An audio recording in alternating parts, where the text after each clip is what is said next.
One का अर्थ जंगल भी होता है और वन का अर्थ बनना भी होता है। क्यों भाई? बनना भी होता है और वन का अर्थ जंगल भी होता है। बोलो होता है कि नहीं होता है?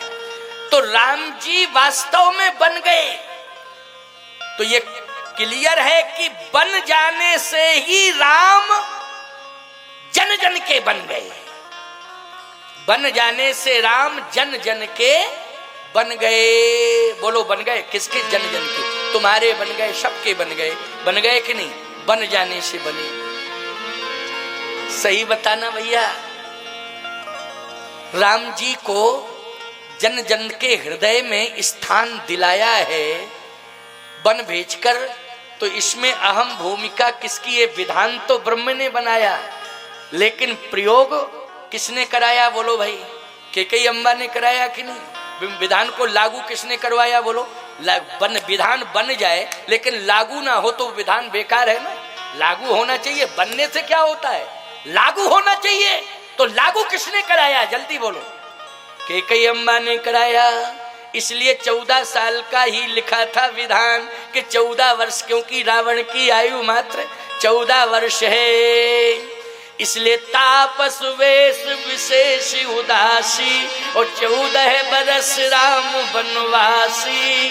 14 बरस राम वनवासी। और होत प्रात मुनिवेश धर जो न राम बन जाहि तो मोर मरण राउर यजस नृप समझिए मन माहि।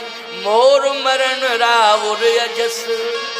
मैं मर जाऊंगी, आपको अपयश मिलेगा, आपको अपयश मिलेगा। लेकिन सही बताओ, उस विधान में केकई मरण नहीं लिखा था, दशरथ मरण लिखा था। क्या लिखा था? दशरथ मरण लिखा था, केकई मरण नहीं लिखा था। लेकिन केकई इस बात को इसलिए कह रही है कि किसी ना किसी तरह से ये विधान लागू हो, किसी ना किसी तरह से हो, इसलिए मरने की बात कह रही है। वो जानती है कि इसमें मरण, मेरा मरण योग है ही नहीं, मेरा मृत्यु योग नहीं है। इसमें तो दशरथ मरण और सीता हरण ये लिखा हुआ है। दशरथ मरण और सीता हरण। दशरथ जी ने कहा एक बात सुन लो पहले। क्या? ये मुकुट भरत के मस्तक पर रख दिया जाए, इसमें राम स्वयं तिलक करेगा भरत का। और देख लेना केकई, मैं ही नहीं, राम स्वयं तिलक करेगा, प्रसन्नता पूर्वक करेगा। तो राम को वन मत भेज, राम को अयोध्या में रहने दे।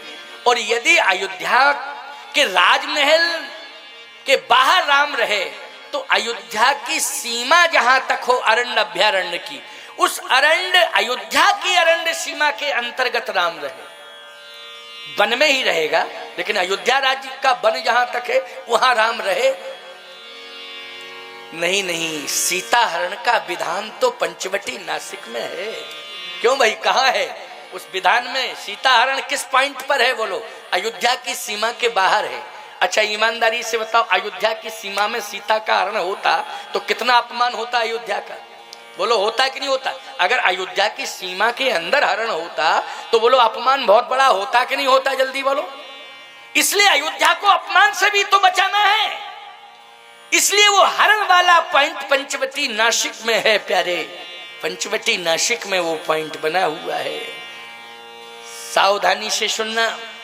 चित्रकूट की महिमा को बढ़ाना था तो चित्रकूट की महिमा में ईमानदारी से बताओ गिरी बहुत थे, लेकिन राम जी अगर अयोध्या के अरण्य अभ्यारण्य की सीमा में रह जाते तो पर्वत तो चित्रकूट में बहुत थे, लेकिन कामदगिरि भगवान हमें कैसे मिलते? ये तो भगवान राम की तपस्या से हमें कामदगिरि भगवान मिले। बोलो मिले कि नहीं मिले? तो कामदगिरि भगवान कब मिले? जब राम जी ने उस पर्वत पर तपस्या की तो वो पर्वत क्या बन गया? गिरी, कामदगिरि बन गया। तपस्या से कामदगिरि बना है। पहले केवल गिरी मानी पर्वत था, लेकिन भगवान ने जब उस पर्वत पर तपस्या की तो उसका नाम क्या हो गया? गिरी, कामनाओं को देने वाला। कामद मानी कामधेनु भी होता है, कामद मानी कल्प वृक्ष भी होता है, और कामद मानी कामद गिरी भी होते हैं कि नहीं। तो कामद का अर्थ क्या है, कल्प वृक्ष का काम क्या है प्यारे? कल्प वृक्ष का काम यही तो है कि कल्प वृक्ष के नीचे जो पहुंच जाता है, कल्प वृक्ष उसकी मनोकामना पूर्ण करता है। लेकिन कल्प वृक्ष तो स्वर्ग में है, यहाँ है कहाँ? मृत्युलोक में। मृत्युलोक में कल्प वृक्ष नहीं है। कल्प वृक्ष कहाँ है? स्वर्ग में। ये बात पक्की है कि जाओगे तो मिलेगा सब कुछ, लेकिन मरो फिर मिले। जिंदा में कहां से मिल जाएगा? यहाँ मर के जाओ तब मिलेगा फिर। तो देखो एक बात बताएं, भगवान राम की ये महान कृपा है और धन्य है इस प्रसंग में, धन्य है वो ब्रह्म का विधान, हम सबका कल्याण कर दिया कि आज दो नहीं बल्कि 3, स्वर्ग में केवल 1 कल्प वृक्ष है, लेकिन मृत्यु लोक में 3 कल्प वृक्ष हैं, बल्कि 4 कल्प वृक्ष हैं। कौन कौन? बोले मृत्यु लोक में कामदगिर कल्प वृक्ष हैं, गिरिराज जी कल्प वृक्ष हैं, गौ माता कल्प वृक्ष हैं, और राम कथा कली कामद गाई राम कथा कल्प वृक्ष है। बोलो 4 कल्प वृक्ष तुमको इस मृत्यु लोक में मिले। बोलो मिले कि नहीं? छोड़ो स्वर्ग वाले कल्प वृक्ष की बात, ध्यान मत दो। तुम्हें तो मृत्यु लोक में जो कल्प वृक्ष हैं उन पर ध्यान देना है। चित्रकूट में कामदगिरि भगवान, और ब्रजभूमि में गिरिराज गोवर्धन जी महाराज, और वेद लक्षणा गौ माता, और राम कथा, ये क्या है? ये कल्प वृक्ष हैं। और याद रखना, दूसरा चाहे राम कथा हो चाहे श्रीमद् भागवत की कथा हो, निगम कल्प तरोरि गलितम फलम सुख मुखाद मृतद्रव संयुतम पिबत भागवतम रसमालयम मुहुरहो रसिका भुवि भावका। चाहे भागवत की कथा हो चाहे राम कथा हो, ये क्या है? ये कल्प वृक्ष है। इसलिए आप सब किसके नीचे बैठे हो? जल्दी बोलो। कल्प वृक्ष के नीचे बैठे हो। जो चाहोगे वो आपको मिलेगा।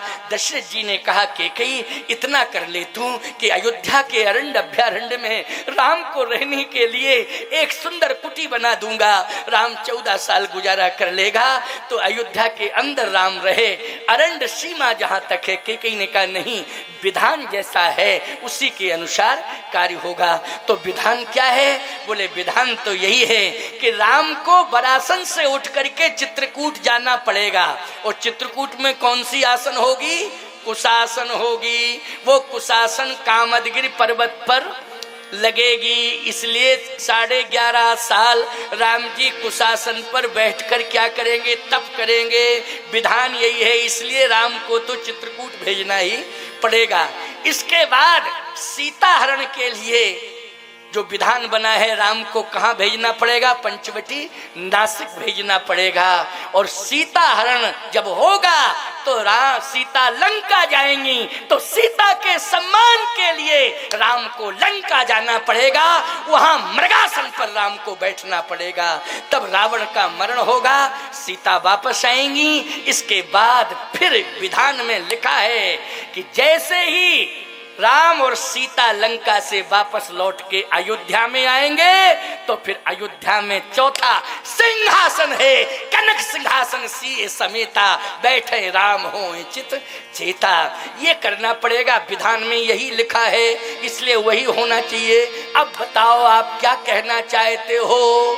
दशरथ जी बोले 5:15 बज गया है, कल बताएंगे, रात भर सोचने दो, कल बताएंगे क्या होना चाहिए क्या नहीं होना चाहिए, क्योंकि 5:15 बज गया है। इसलिए आओ 2 मिनट का कीर्तन के बाद फिर आरती के बाद प्रसाद लेकर के आप सब जाएंगे।